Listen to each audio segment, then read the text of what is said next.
Hello, my gorgeous friends. Welcome to our nutrition bootcamp call this week. And you guys, I am so excited to chat with you because I have had like 2.5 months of thoughts going through my head that I'm like so excited to finally collect together. Okay.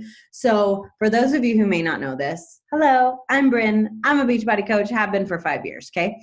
I have read a lot of books, and there's been like a lot of common themes with books that I've read that like chat about like don't be a victim and believe in yourself, and you have to be disciplined and make sure your habits are great and all these whatever. There's been a lot of books that have a lot of recurring themes, and they all say essentially those same things, just with different voices and different experiences and different emphasis and focus and whatever.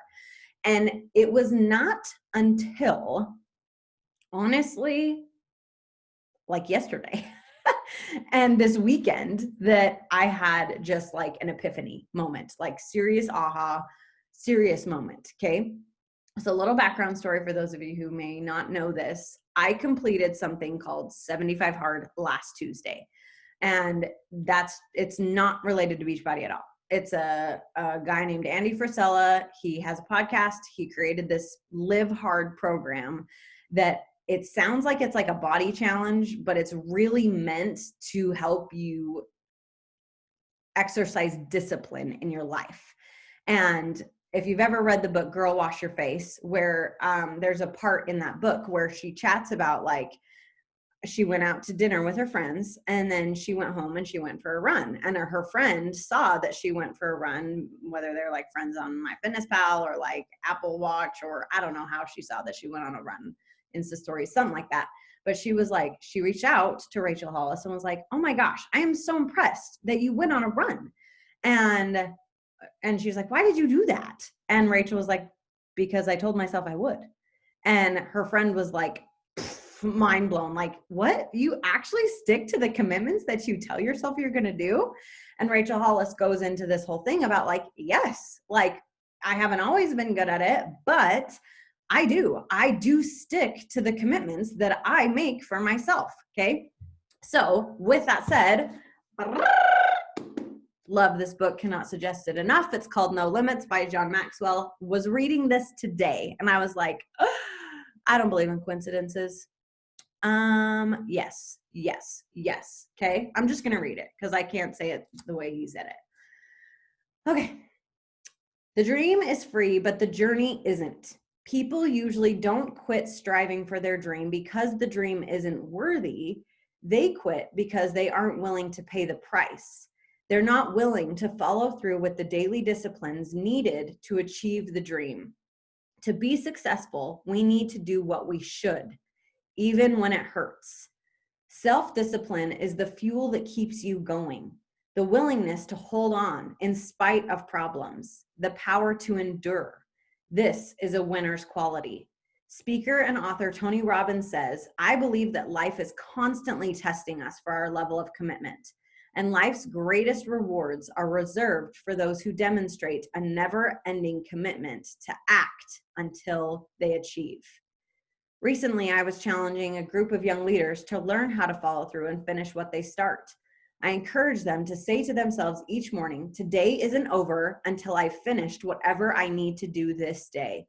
I challenge them, don't finish your day until what you set out to do has been done. Respect yourself enough to keep the promises you made in the morning. And I was like, mic drop. Like, I don't know about you guys, but I have totally been I'm a morning person. It's not a surprise for those of you guys who know me. I am one of those people who like wakes up and I'm like, I'm going to tackle the world today. It's like, I have like 400 things on my like, I'm going to do everything list. And then 3-4 o'clock comes around and I'm like, I'm going to take a nap actually. And then 7 o'clock comes and I'm like, I'm going to turn into a pumpkin actually. And okay, I'm going to bed.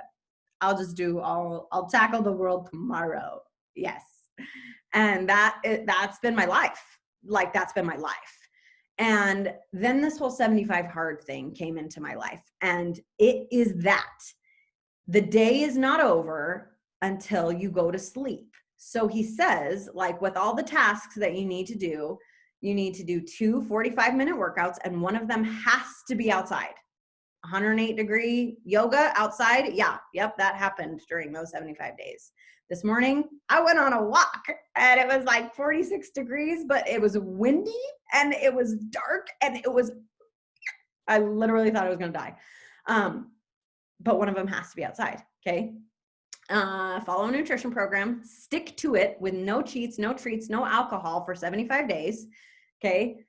Drink a gallon of water every single day for 75 days, a transformation picture every single day for 75 days, and read 10 pages of a personal development book every single day for 75 days. And if you miss any of it, you have to start over on day 1. And when I introduced this idea to my husband, he was like, that sounds like a terrible idea for perfectionists. And I was like, or it's a really fabulous idea, because I'm a perfectionist for sure. And it is something that you can actually do. Does it take discipline? Yeah. Are you freaking tired sometimes? Yes, definitely. But it's something you can do and say like, holy shiz, I just did that and I was perfect. And so for perfectionists who are constantly striving for perfection, it is like, awesome. Okay. So awesome. But my discipline muscle, like that is the best thing that has happened over the last 2.5 months, that I have noticed myself when I wake up in the morning and say, I'm going to do this today. Something has changed in the last 2.5 months because I'm actually doing it. I'm actually sticking to it. And it's been kind of amazing. And I kind of had this like, well, why did it take 75 hard for me to do that? Like, why couldn't I have just done that on my own? And I really, honestly, I don't know. I don't know the answer to that. And obviously I'm not the creator of the program. I don't know all the mental research behind it and all the whatever. I don't know why I couldn't do that on my own. And this is not like everyone on the call should do 75 hard. Honestly, I really do think you should, but to each their own. If it's not for you, it's not for you. But I was blaming everybody else. Like I would start a nutrition program, start a workout program, like perfect example. I started the postnatal test group back in May and I was like, this is it. Like, this is the program where I'm going to like super stick to my nutrition. I'm in a test group for the first time ever. I really want to lose this baby weight. I have weight to lose. I'm excited about it. I just was slow, so hopefully I didn't glitch out too long, but I'm excited about it. I'm totally going to stick to it. And then I would stick to it for like 3 days, maybe a week. And then I like let my, it's okay if I just do this like a little bit, it's fine. And then like the next day, I did that yesterday. So it's a little bit of fine. It's fine if I just have a little again and a little bit more. And it's just that like concept of the boiling the frog, right? Like if you want to cook a frog, you can't just stick a frog right into a boiling pot of water. He'll jump right out. If you want to boil a frog, you have to stick him in the water temperature he enjoys and then slowly turn it up until he boils to death. And that's like graphic and crude, but it proves a point, right? Like you can't just like, boom, change from good to bad or bad to good or whatever. It's slow, it's gradual. It's we give in a little or we grow a little, and it works on both scales. And every single day that I proved to myself, I can do this. And I can, and I don't even want to cheat. Like, and that's the weird part, is that like there's no medal for 75 hard. There's no money, there's no reward. Like Andy doesn't even know who I am. Like it was for me. It was for me. It was something I wanted to do. I wanted to grow into the next best version of myself. And I was ready. And I was like, all right, I'm doing this. And I did. And the intrinsic motivation was where it stemmed from, not extrinsic. I wasn't doing it for the bells and the whistles and the award and the money and the recognition and the cash. And like, there wasn't any of that. There still is none of that. And yet it was the best thing I have ever done for my life. Hands freaking down, because I literally am a different person today than I was on August 8th when I started. And one of the funny things is Blake and I were chatting about this when we were both in the middle of it. He actually had to start over. He's actually restarted over 4 times. He's on day 2 today. So hopefully this is the time that he gets to accomplish it for himself. But I totally, going back to my prenatal example, I would totally blame my in-laws, like totally, because they have a beautiful and fabulous pantry and they buy so much yummy stuff that I was like, I just like they're torturing me on purpose. Like they know my goals and they're doing this. She bought, like my mother-in-law, like she's trying to sabotage me because she buys all my favorite stuff and it's my mother-in-law's fault, right? Like, and I was totally playing that game. And then a funny thing happened though, when I decided to do 75 hard and I committed to it. And for whatever reason, because it wasn't related to Beachbody, I didn't get so defensive about it when my in-laws would like ask me about it. Cause sometimes I get defensive, like when, I don't know. I need to figure that out. But sometimes when people like second guess me with my Beachbody stuff, I like get all, just let me do it and don't, whatever. I don't know. I'm weird, but it's fine. But for some reason I didn't get defensive at all when it was 75 hard, that it was just like, no, yeah, this is just what it is and I'm doing it. And yeah, there you go. And my in-laws were like, wow, like wow, cool. Like good for you. And then as I continued to not snack on their candy from their very tempting pantry and went on vacation with them for 2 weeks and did not indulge in Sprinkles cupcakes that are like freaking fabulous and that I only save for when we go to Newport. And I did not have any ice cream and I did not have anything, treats, all those things. It made them like, oh, maybe we should start providing her with other stuff that she likes. And then they started buying me stuff like lunch meat and string cheese that I love to roll up and have a little taco thing. Steph and Jess, shout out to you. Okay. And they started buying celery and vegetable dip that I love. And this is not to say like, you're never allowed to have cheats or treats for the rest of your life ever. And no, that's not what I'm saying. But it was funny what has happened to me, because I thought that I was someone who was unwilling to do the work that it takes to have a 6-pack. Like I see people with 6-packs and I'm like, yeah, that's good for you. But I'm just not willing to eat that clean to do the work that it takes to have a 6-pack.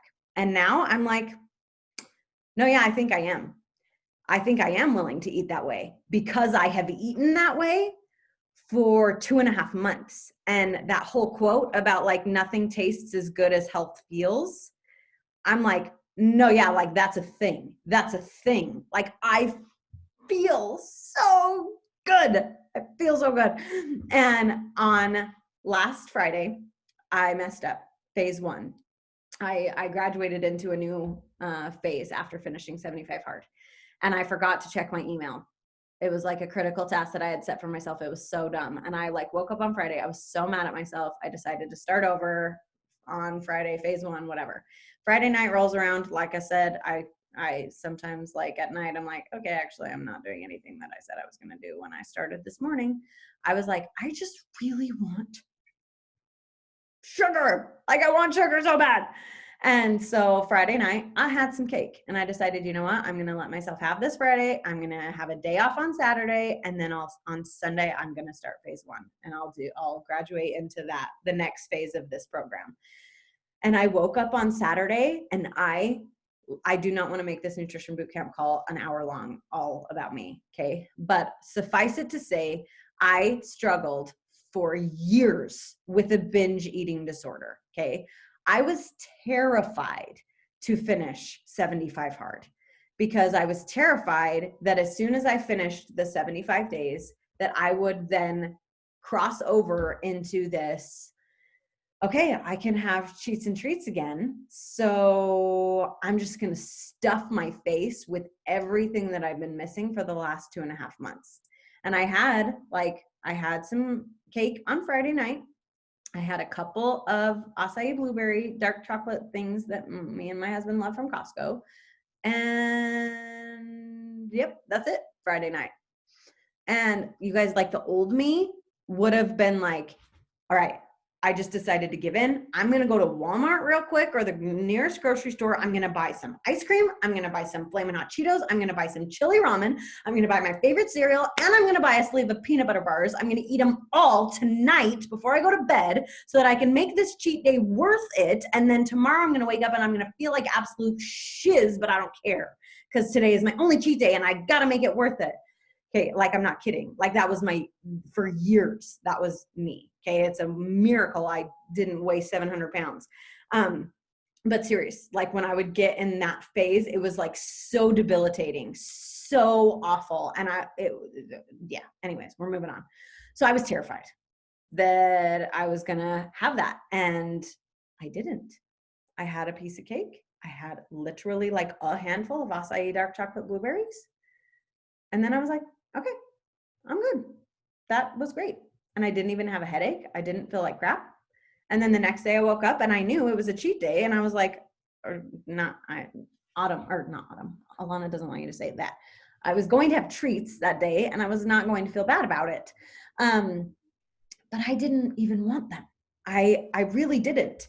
I had a normal breakfast. I had normal snacks. I had a normal lunch, like 75 hard normal and to be mindset normal. And then at night, I knew I wanted a cookie and some vanilla ice cream.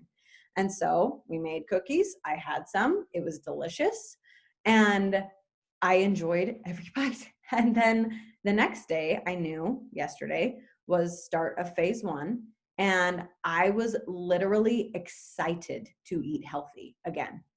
And I was chatting with Blake about it, and I opened the fridge and I saw my salad kits and I saw my oats milk, which I always use for my Shakeology. And I was like, oh, I'm so excited that I get to eat healthy again today. And he was like, I know, right? Because he's been off of 75 hard for like 2 weeks now, and he just barely decided to start again. And we chatted yesterday about like, why do we feel like obligated to eat like crap? And we were both like, I mean, I don't know. I don't know why we felt obligated to eat like crap just because we weren't doing this program, right? And I've been thinking about it all day, and it just, I was reading this book, and I think, I don't know if he goes on to talk about it, but I think it's just, I've been meeting with my betrayal trauma coach all year. And one of the very first lessons she really taught me was that your confidence grows as you are authentically you.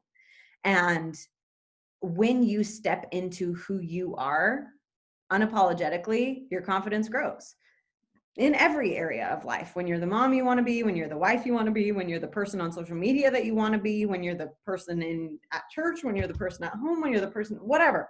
If you want to be that way and you don't change who you are based on the audience that you have, you're the same person around your spouse as you are around your kids, as you are around your in-laws, as you are around your family. You're the same. You're authentic. You're you. You don't have a mask. You don't change. You don't whatever. You are you always.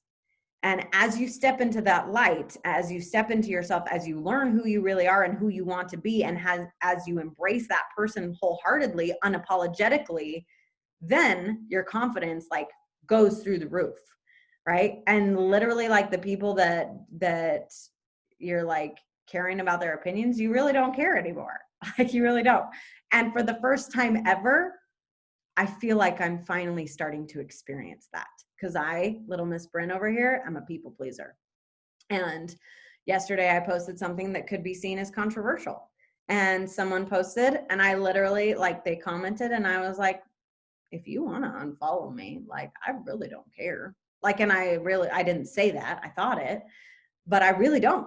And for the first time ever, I just have stepped into this like space of like, I am freaking awesome. And if you don't want to be around my awesomeness, bye.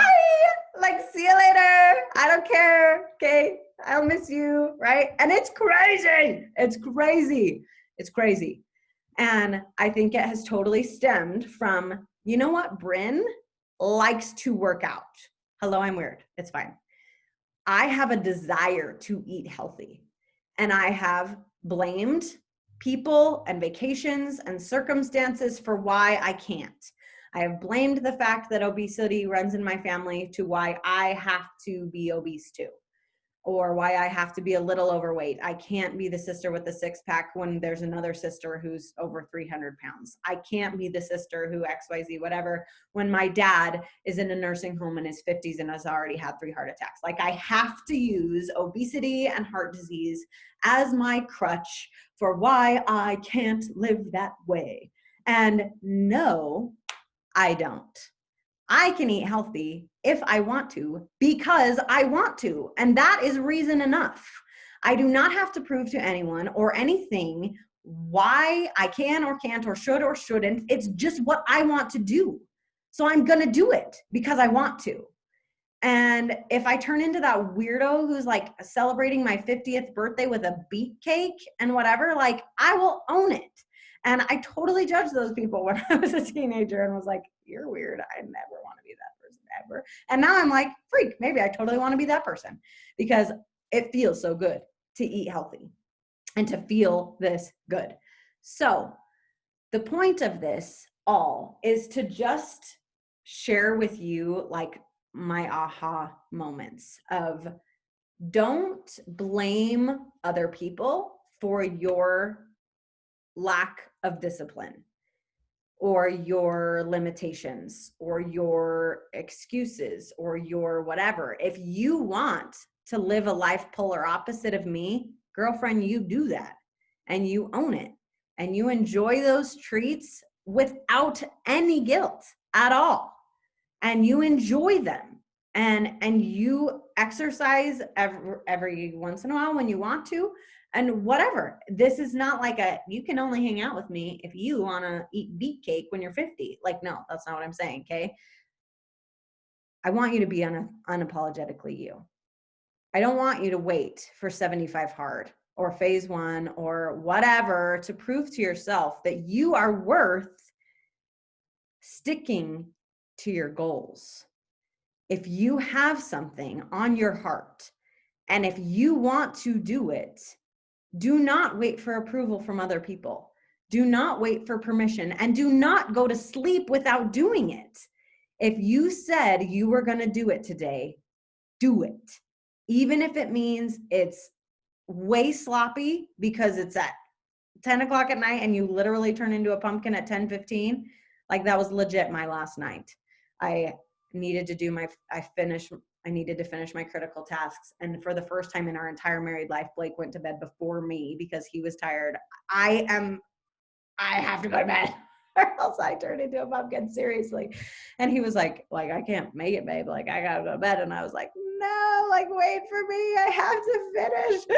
And I did. I finished. And it was so sloppy. Like, I read my 10 pages and honestly, I can't even tell you what I read because I was so tired that I was just like, just read.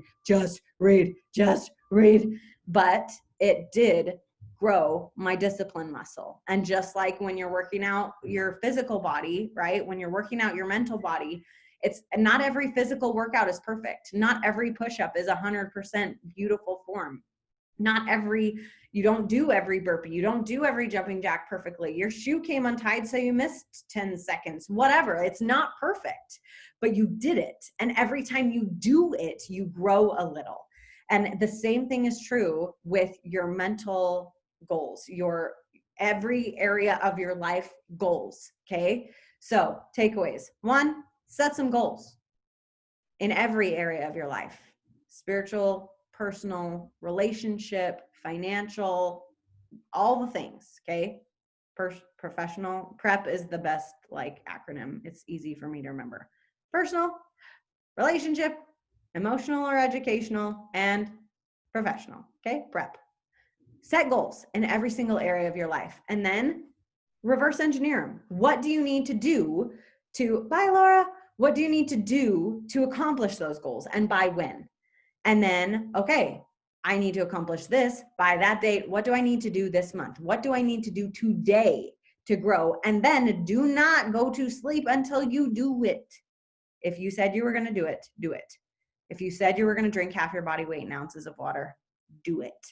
If you said you were going to read 10 pages, do it. If you said you were going to shower before you went to sleep, do it. If you said you were going to be better at flossing your teeth, do it.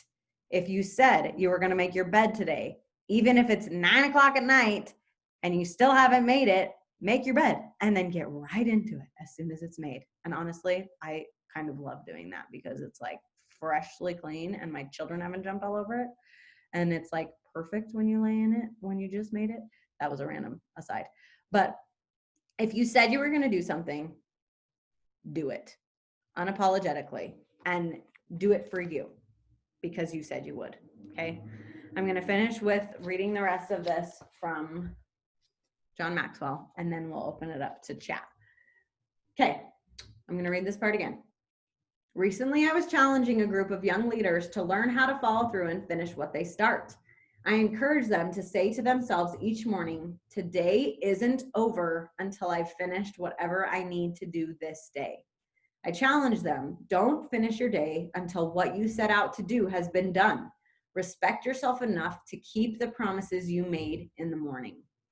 When I was in my late 20s, I made it my goal to build a large church, much larger than the average size church in America, and I succeeded.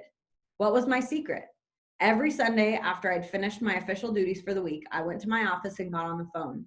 My goal was to set up 10 outreach appointments for the coming week. I didn't go home until I had accomplished that goal. Did I like being on the phone to make appointments at the end of a long week? Not really. I would have much preferred being home with Margaret, but I did it.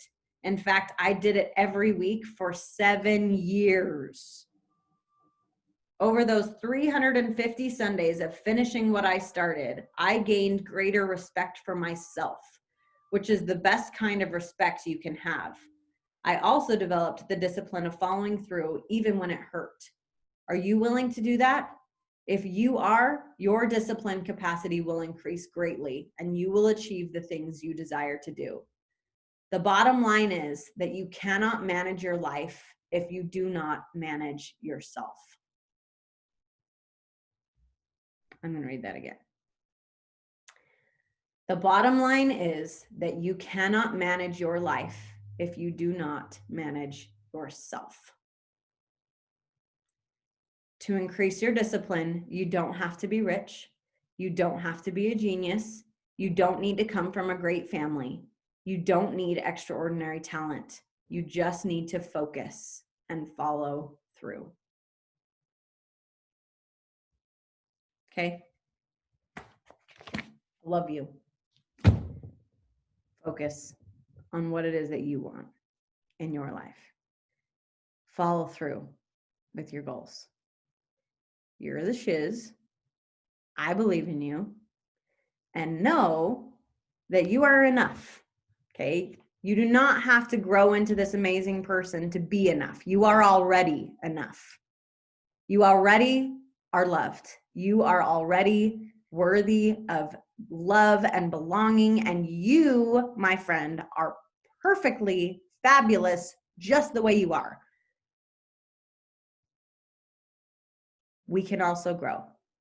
We can love where we are and love who we are while also having the desire to grow into a better version of ourselves. I feel like I need to wrap this up in the way that we end church talks, but I'm not going to do that because this is not church. But I love you. Okay. I believe in you, even if no one else does. And I'm so excited to see you focus and follow through and control your life by controlling yourself. If you're on the recording, I'll see you later. If you are on live, stay on live and we'll chat. Okay?